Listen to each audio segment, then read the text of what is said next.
Good morning. It will come as no surprise that I'd like to talk about what we need today to raise the debt limit and why the Republicans in Congress what they're doing today is so reckless and dangerous in my view. Raising the debt limit comes down to paying what we already owe, what has already been acquired, not anything new. It starts with the simple truth. The United States is a nation that pays its bills and always has. From its inception, we have never defaulted. What we pay for is what keeps us a great nation. Social Security benefits for seniors, salaries for brave service members, and benefits for veterans, and other financial obligations for our people and for our nation. We're able to meet these obligations based on the revenue we receive from taxes and based on our ability to borrow when needed. And in that case, we're able to borrow because we always pay our debt. We always paid what we owe. We've never failed. That's America. That's who we are. That's what it's called for. It's called full faith and credit of the United States. It's rock solid. It's the best in the world. But here's the deal. There's a cap on what we can borrow called the debt limit. And only Congress can raise or lower that debt limit. So let me be really clear. This is really important to know. Raising the debt limit is about paying off our old debts. It has nothing to do with any new spending being considered. It has nothing to do with my plan for infrastructure or building back better. Zero. Both of which I might add are paid for. So if we're going to make good on what's already been approved by previous Congresses and previous presidents and parties, we have to pay for it. Social Security benefits, the American people are promised, salaries for servicemen and women, benefits for veterans. We're going to have to raise the debt limit if we're going to meet those obligations. And raising the debt limit is usually a bipartisan undertaking, and it should be. That's what is not happening today. The reason we have to raise the debt limit is in part because of the reckless tax and spending policies under the previous Trump administration. In 4 years, they incurred nearly $8 trillion. In 4 years, $8 trillion in additional debt. In bills we have to now pay off. That's more than a quarter of the entire debt incurred now outstanding after more than 200 years.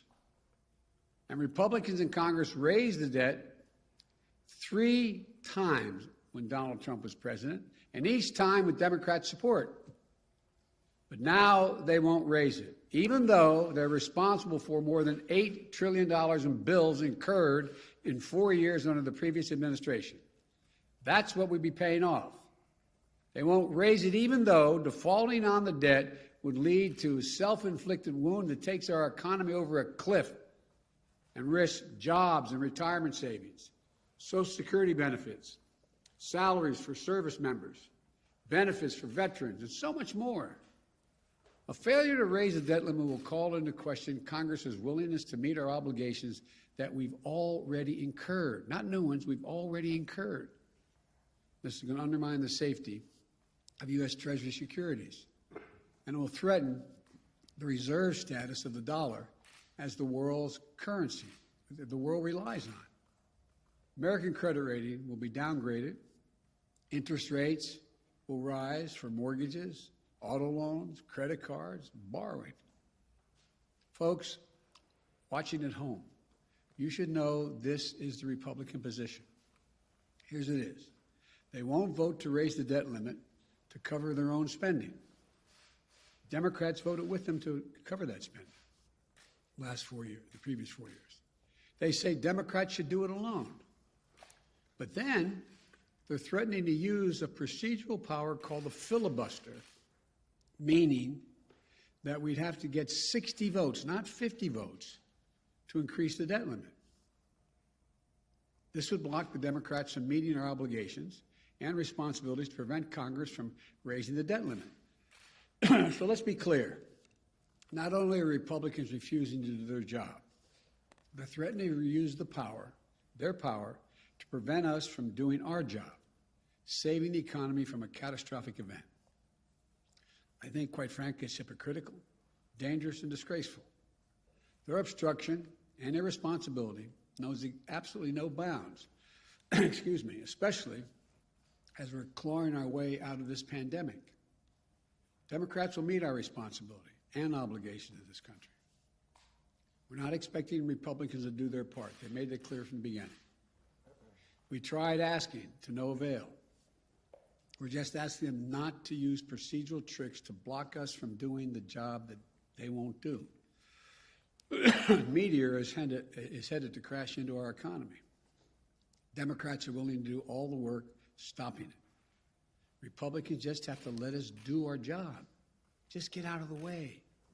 If you don't want to help save the country, get out of the way so you don't destroy it.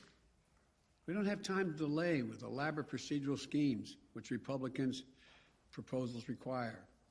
Scores of votes without any certainty at all, many of which have nothing to do with the debt limit at all. And that's when accidents happen. In the days ahead, even before the default date, people may see the value of their retirement accounts shrink. They may see interest rates go up, which will ultimately raise their mortgage payments and car payments. And the American people, look, I just say it this way.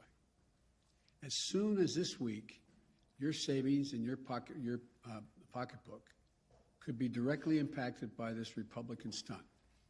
It's as simple as that. Republicans say they will not do their part to avoid this needless calamity. So be it. But they need to stop playing Russian roulette with the U.S. economy. It's one thing to pay our debts already acquired. It's another to require a supermajority to pay the debts already acquired. It's not right. Let the Democrats vote to raise the debt ceiling this week without obstruction or further delays. Democrats in the House have already passed a bill that would do that. It's sitting in the United States Senate where Democrats have the votes ready to pass it. That's the only way to eliminate the uncertainty and risk that's going to harm American families and our economy. Let us vote and end the mess. You know, we've got to get this done. We must get this done. It is, like, as I said, playing Russian roulette to play these games. We can do it this week. Just get out of the way and let us pass it. Thank you. Mr. President, Senator Mitch McConnell says he has sent a letter to you explaining his view. Have you seen that letter? Have you communicated with him? And how dire do you believe this is if action doesn't take place in the next few days? First of all, I did get a letter. I got it 10 minutes before I walked in here. I've read it.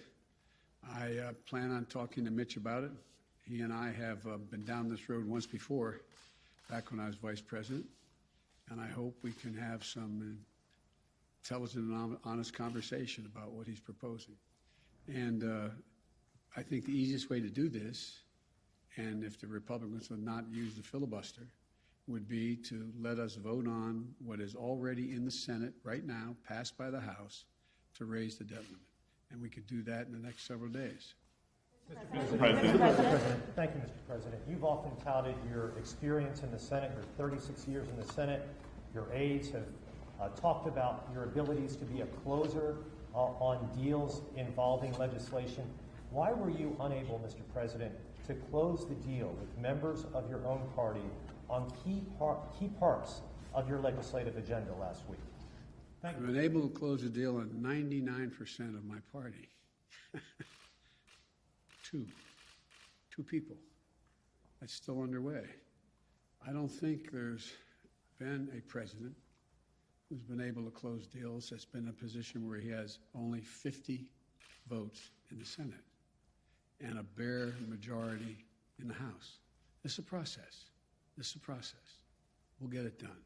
It sounds like you're putting the blame squarely on two U.S. senators for your inability to close that deal, Senator Sinema and Senator Manchin. Am I incorrect? Is that who the blame lies with? Look, I need 50 votes in the Senate. I have 48. Mr. President, Leader Schumer has vowed not to raise the debt ceiling through the reconciliation process. So ultimately, if push comes to shove, Leader Schumer has said he won't raise the debt ceiling through the reconciliation process. So ultimately, if push comes to shove and Senator McConnell does not change his position, what is more important, that position that Senator Schumer has or raising the debt ceiling? And then I also have a question for you on Ethiopia. I'm going to answer one. I'm not going to answer Ethiopia. Let's stick on the debt so we don't confuse the American people. Number one, the issue of reconciliation, which is like code to the American people. What's reconciliation? There is a process that I understand the Republican leader is willing to initiate, go through, that would require literally up to hundreds of votes. It's unlimited number of votes having nothing directly to do with the debt limit. Could be for everything from Ethiopia to anything else that has nothing to do with the debt limit. And it's fraught with all kinds of potential danger for miscalculation. And it would have to happen twice. So you could literally have several hundred votes over the next number of days. Everything else would come to a standstill, but you still find yourself in a situation where at the end of the day, you may have passed something that in fact then has to be undone again by either Democrats or Republicans. It's an incredibly complicated, cumbersome process when there's a very simple process sitting out there. Sitting at the desk in the United States Senate is a bill passed by the House saying, we Democrats will raise the debt limit, take responsibility for raising it, even though we didn't, some voted to acquire the debt as well. We'll go ahead and do that. That's the way to proceed. But if it comes down to reconciliation or raising the debt ceiling, which position will you take? I'm not going to cross that bridge till we have to get there. Address the allegations of genocide and why you haven't yet imposed those sanctions that you authorized 2 weeks ago, sir? Speak to that later. Regarding your Build Back Better agenda, we know the top line figure from Senator Manchin is $1.5 trillion. Senator Kirsten Sinema has yet to really give that number of where she's willing to go, how high she's willing to go, but she says she's negotiating good faith with the White House. What is her figure? I'll let her tell you that. I don't want it. We're in negotiations. Is it between 1.5 and 3.5? Is it higher at least than the 1.5? I'm not going to negotiate in public.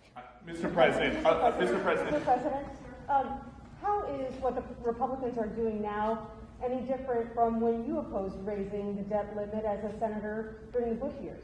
Because we weren't calling for filibuster. We did not require 60 votes, and it was a straight up and down vote. Mr. President, Mr. President, you're talking about how you have 48 Democratic votes right now. The other two have been pressured over the weekend by activists. Joe Manchin had people on kayaks show up to his boat to yell at him. Senator Sinema last night was chased into a restroom. Do you think that those tactics are crossing a line? I don't think they're appropriate tactics, but it happens to everybody. From the only people it doesn't happen to are people who have Secret Service standing around them.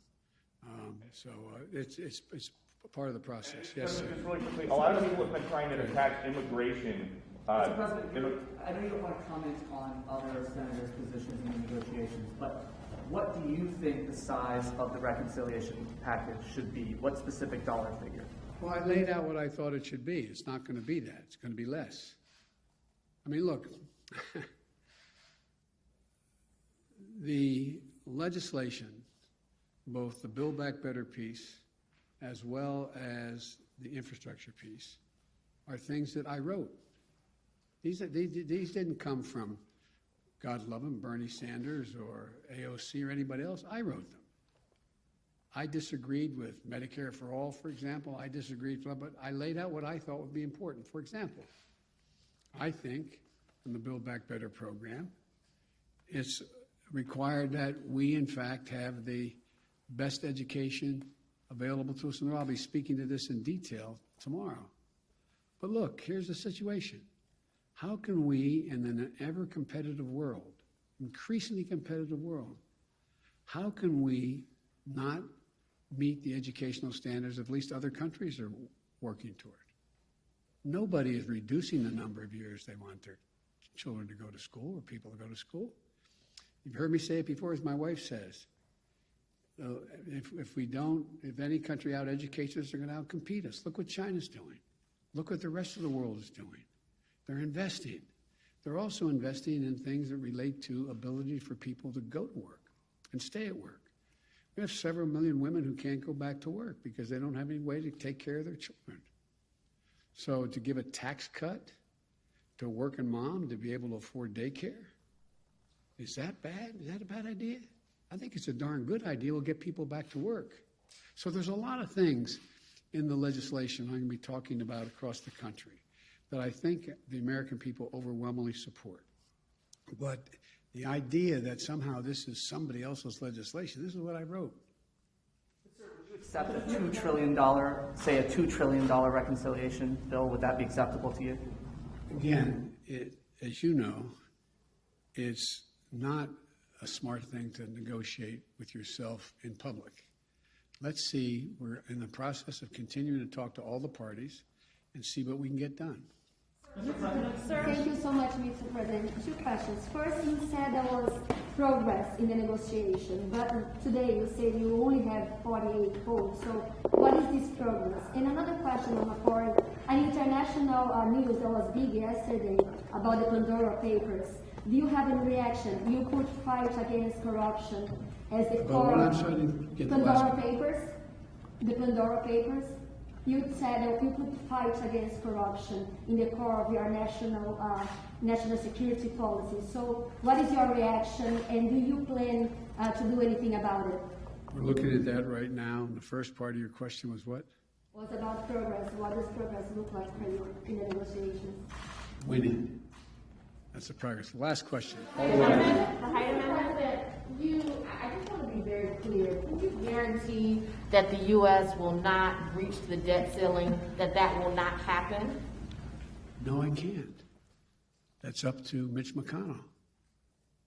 So it is possible that the U.S. will not pay its debt. That is possible. I can't believe that will be the end result because the consequence is so dire. I don't believe that. But can I guarantee it? If I could, I would, but I can't. Thank you all very much. Appreciate it. Senator Manchin says the deal is off if the Hyde Amendment is not included. Do you support that? Where do you stand on that, sir?